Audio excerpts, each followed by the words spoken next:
This is the story of a crazy founder who wants to become a millionaire by giving away free bottles of water. At the same time, he also wants to solve the global water crisis forever. All this while making money for his investors, because no, we're not talking about a non-profit. Freewater is a startup valued at $10 million. So, how does it work? Companies pay to put their ads on water bottles. The bottles are then given away for free. From each bottle, Freewater donates 10 cents to an organization that builds water wells in Africa. Of course, everyone thinks that's a brilliant idea. It's really smart. Yeah. The more I think about it, What's the it more, called? I don't know, free water? But the genius move was this TikTok video entitled "Crazy European Guy Gets a Free Water." So who paid for the aluminum? The advertisers paid for. And you had enough money left over to give this shit away for free and still give 10 cents to people and build water wells and shit in Africa out of giving water away for free. Exactly. That cannot possibly, the economics of that cannot possibly work. This video got 40 million organic views on TikTok, and it's still going. Every time they repost it, it gets millions more views. In a single video with a ridiculously small budget, they made a bigger buzz than million-dollar ads produced by huge agencies. It's one of the best TikTok ads ever produced, and we're gonna break it down in detail. But it's not just this ad that convinced me to make a video about this startup you may have never heard of. What caught my attention is the unbelievable character that started the company. A seemingly normal guy in his 30s who claims he didn't know how to use a computer before launching the company. That I started working at it full-time 100 hours a week since then. And so it was really difficult because at that time I couldn't type, I didn't know how to use a computer, so it was really starting from zero. And who is convinced that his free bottles of water will lead to the creation of a new Amazon where all products will be free, from food to appliances to computers. Freewater and its founder represent the most inspiring aspects of entrepreneurship, vision and the desire to change the world, but also their evil twins, naivety and delusions of grandeur. Because the deeper you dig into this company, the stranger things get. Here is Freewater's brilliant marketing innovation. Pay someone to insult your product. How does it work? Let's look at the formula in detail. The first step is to set up a realistic scenario. Here, it's easy. Freewater's founder is handing out his free bottles of water in the street. Free water? Free water? This water? It's water. It's natural spring water. It's free. But he runs into a guy who thinks he's on Shark Tank and spends 3 minutes demolishing his idea step by step. What's wrong with it? Nothing. It's natural spring water. It's tap water. No, spring water. Which spring? Other companies sell the same exact water for $2 to $3 a bottle. Which spring does it come from? This one came from a spring in Georgia. Georgia, Russia, or Georgia, America? Georgia, America. Your country doesn't have the best reputation for fresh water. But why is a video of a guy talking trash a good ad for the product? It works because it answers the client's objections. Objections are the questions that stop someone from buying something. Think of the Q&A at the end of every sales page. It's there to give answers to objections. How long is the warranty? What are the conditions for a refund? That kind of thing. The crazy European guy is a living Q&A. He's asking all the questions a skeptic would ask. What's wrong with it?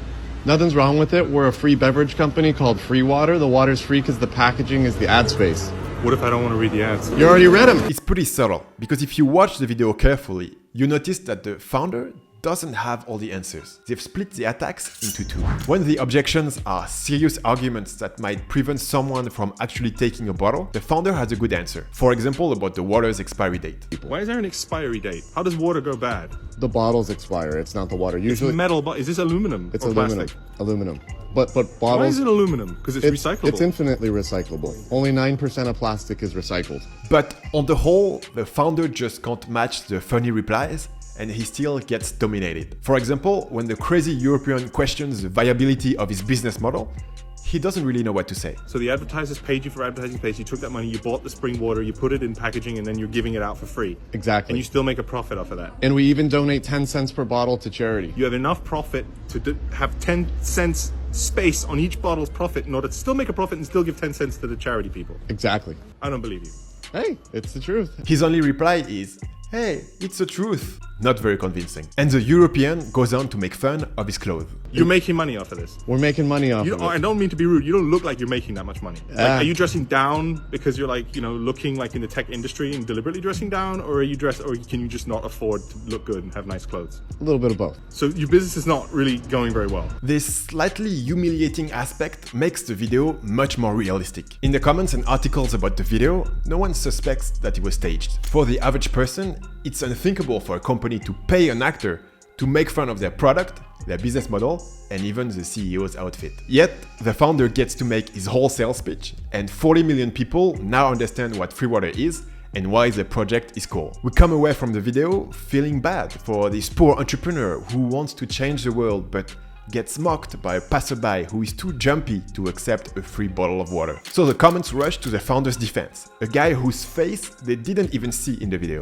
This strategy shows us the importance of antagonism in brand storytelling. Blogger Samuel Sternberg has a great analogy. Let me tell you how Harry Potter most likely would have been written if a random CEO out of all the ones I've met would have written it. In a cupboard under the stairs lives a boy. His parents are dead, so he lives with his aunt and uncle. They are consistently mean to him. One day, on his 11th birthday, he finds out that he has magical abilities and starts studying at a secret magical school. He becomes the best student of all time. He is friends with every student and all the teachers simply adore him. After 7 years, he graduates with top marks, becomes the new school headmaster and lives happily ever after. Telling a brand story without conflict is like writing Harry Potter without Voldemort making his comeback. This is particularly important for a brand like Freewater, with its touchy-feely mission and a founder who tells the story of how he came up with the idea for his company while helping refugees. Back in 2015, my wife and I started a non-profit organization to help with refugees. And during that time, we helped more than 10,000 people in need. And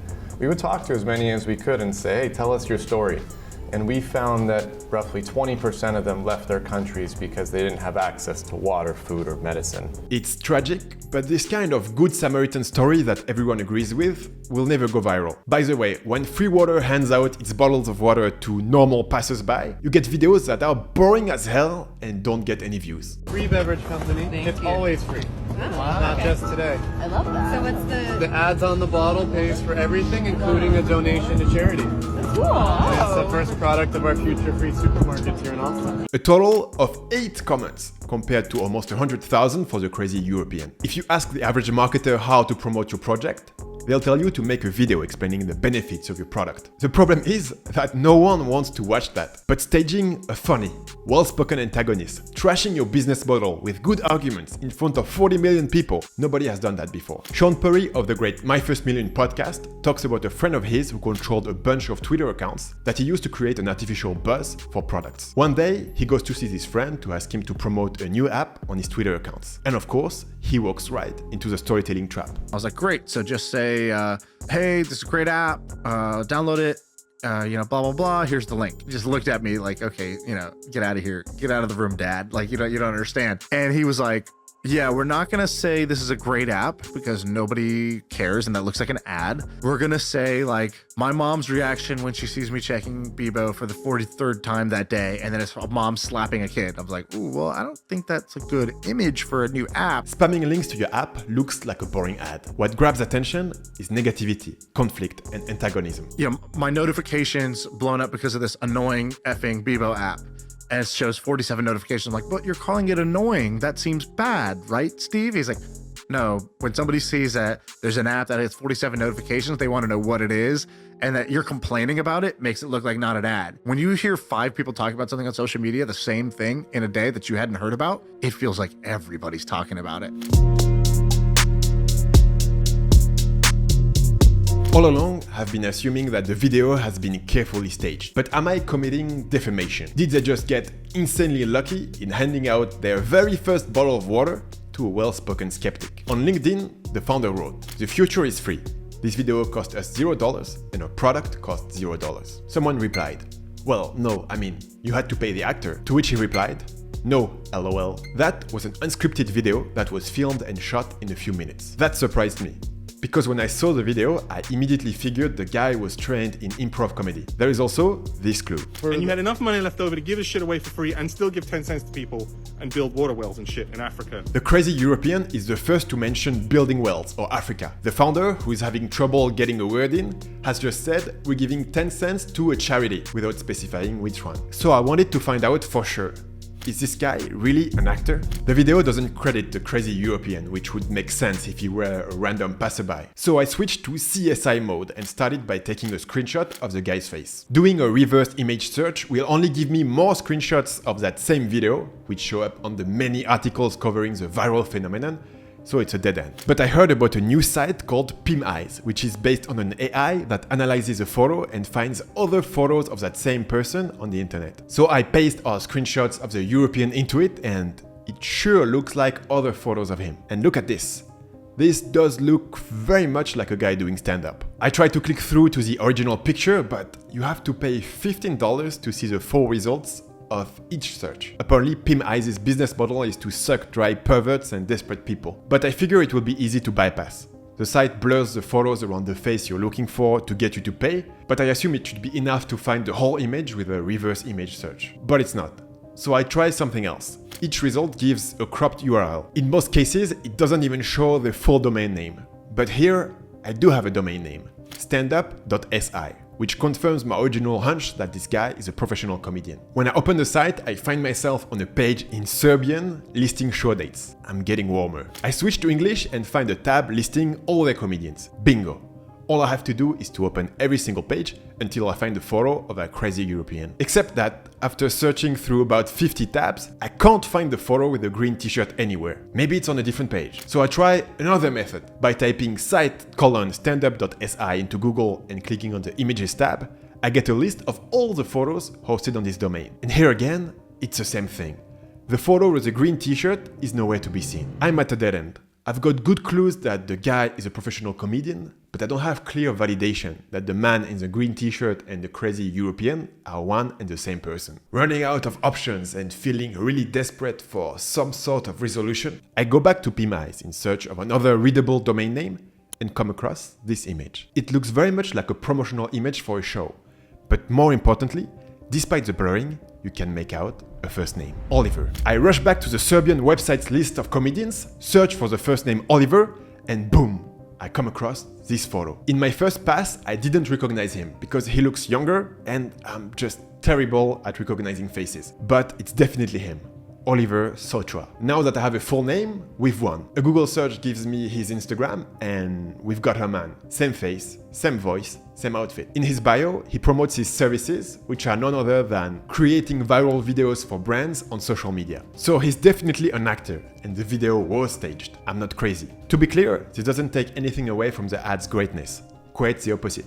And it doesn't even necessarily mean that the founder has lied. Technically, his LinkedIn comment just states that the actor wasn't paid, which may well be true, and that the video is unscripted and was shot in a matter of minutes. It clearly seems improvised by a professional comedian, so it's unscripted, and it's a single take, so it was shot in 3 minutes. From a marketing point of view, the real lesson is that you can't expect to get the same result by getting lucky with a random passerby. Other lesson, if you want to make your brand go viral, you could do worse than sliding into our boy Oliver's DMs. But you know what really kills me? As far as I know, not a single one of the many media outlets that covered the video made the connection between Freewater and comedian Oliver Sotra. But now that I've got his name, the collaboration isn't exactly a secret. He talks about it on his website, his Instagram account, and his LinkedIn. Even crazier, he even replied to the same post I quoted at the beginning of this section. In my defense, I only found this thread because I already had his LinkedIn. But still, come on.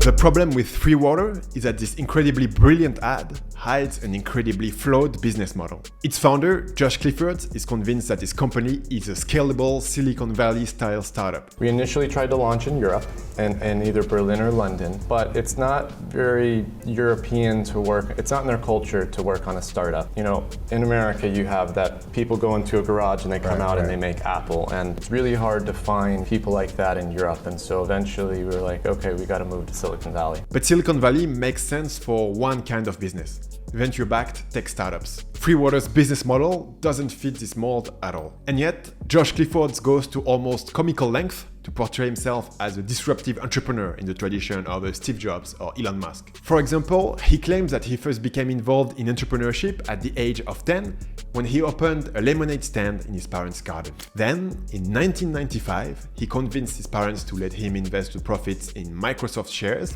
and by the time I was in 9th grade, it was worth more than $35,000. That got me started in entrepreneurship. The lemonade stand is such a cliche that it almost feels like a parody, but never mind that.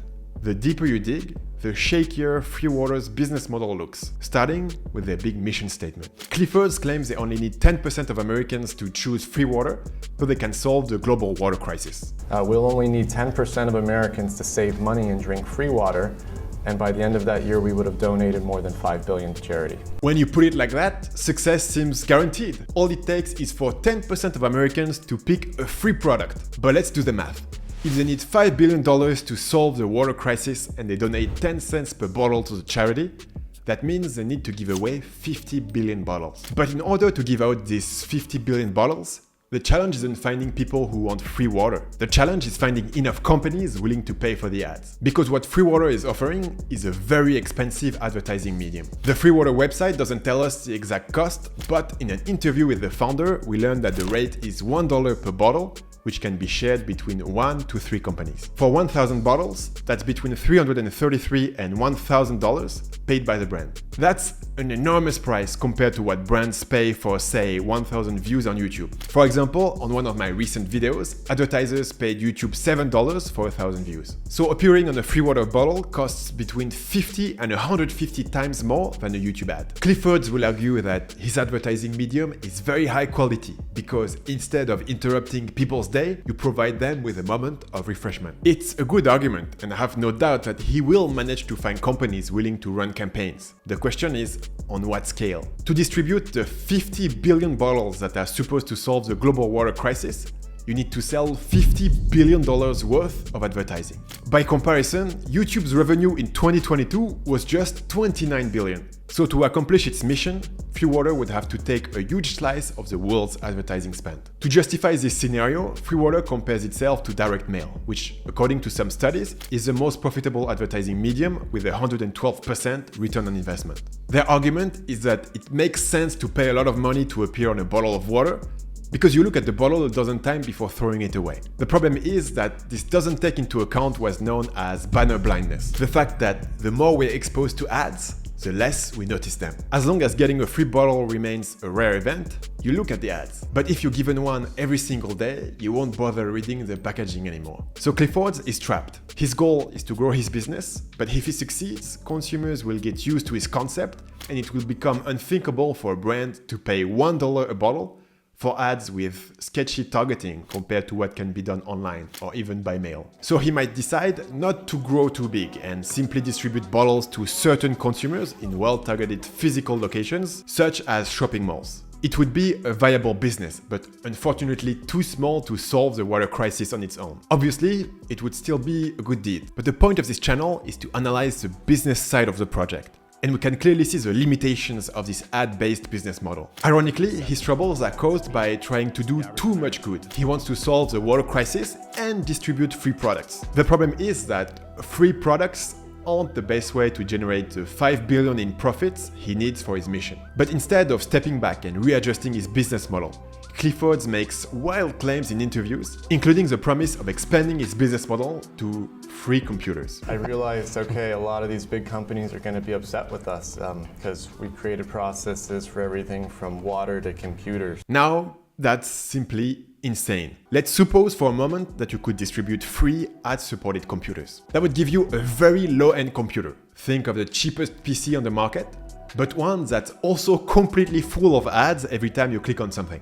It would be as if your computer was full of viruses. And even then, you would have to hope that the people who get a computer use it every day so they watch enough ads, even though it's practically unusable. Worse still, the only people who would use such a lousy computer would be the people who literally have no other choice, either because they are very poor or because they are literally homeless. These people are logically a bad target for advertisers. That's why the business model of free products with a company logo is limited to very specific operations. Typically, when I go to a conference, I'm given t-shirts, pens, and notebooks like this one given to me by an SEO agency. These objects have two things in common. For one thing, they're durable. If I use them every day, I'll see the logo dozens of times. But the most important thing is that these products are only distributed in a targeted way to people that are high-value prospects for the company. Clifford seems to be aware of this problem. But instead of sticking to free bottles of water, he's proposing an even wackier business model to finance his computers. He wants to create a YouTube competitor that pays its viewers with a new cryptocurrency. You can't make a $300 bottle of whiskey free by slapping a Nike sign on, nor would they let you, or an iPhone. And so that one will be a YouTube competitor. And so I like to call it more of an exchange for your time, but YouTube and TikTok and all the major platforms, they charge 40 cents a minute to advertise. And we'll charge 40 cents a minute, but we're gonna pay our audience 37 of those cents in our future cryptocurrency, which means Americans are gonna get paid $21 an hour to watch videos, help companies with their SEO, and train our AI. With that, $21 an hour, you could pretty much bridge the gap on any product that you could find in a Costco today. This makes zero sense. For one thing, his math is all wrong. He claims that YouTube charges advertisers 40 cents for every minute you spend watching videos on the platform. That's not true. 1 billion hours of videos are viewed on YouTube every day. That's about 365 billion hours of videos viewed every year. YouTube's revenue is $29 billion.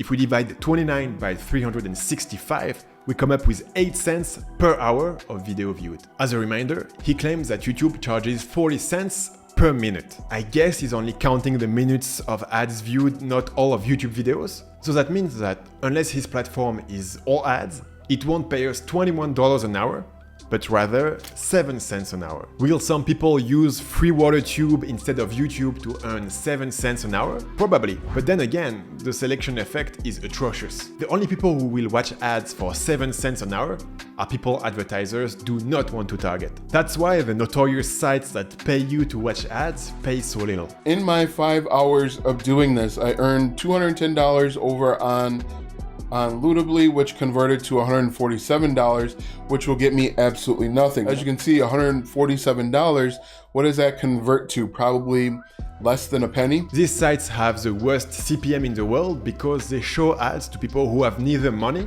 nor interest in the products being promoted. And their business model only works because the vast majority of their users will give up before they reach the $5 threshold needed to make a withdrawal. They realize that most people are not going to even achieve this $5 threshold, so they essentially have made a bunch of money off of you by having you watch the videos and you're never going to claim the prize. In short, Clifford is talking nonsense, and unfortunately, he doesn't stop there. We also pre-ordered 25 Tesla Cybertrucks, and so we plan on using those to autonomously deliver the water and groceries to everybody's houses in Austin in the near future. The problem with an ad-supported free supermarket is that if all the products are already free, who will pay to advertise?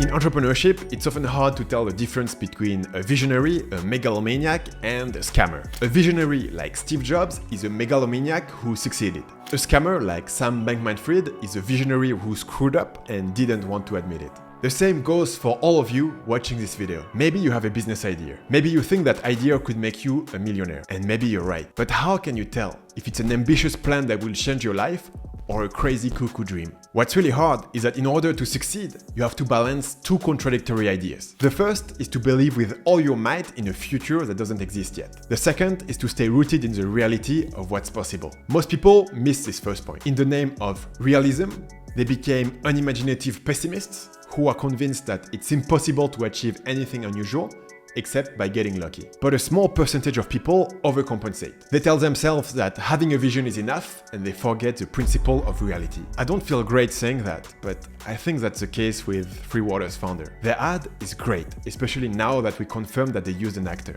So it's time for them to pivot their idea. Freewater will never be a tech company that makes 50 billion in sales and solves the global water crisis. But it can become a successful media company by distributing free products in partnerships with brands. smartphones. Imagine a TikTok video where they give away free smartphones. It would get 10 million views. Samsung, a company that spends 2 billion a year on advertising, would pay good money for those eyeballs. Enough to pay for the phones, a nice suit for Cliffords, and to build a lot of water wells in Africa. Or imagine a TikTok where a theater chain is giving away free tickets, but only to the worst movie of the year. Or a campaign for the next From Software game, offering you the chance to try the game in the street and walk away with the game plus the PS5, but only if you can beat the final boss on the first try. I realized that we've just reinvented the Mr. Beast formula. But that's the whole point. The best way to succeed is to focus on your strength. If, like Clifford's, you're a creative person with 1,000 ideas a minute, monetize your ideas.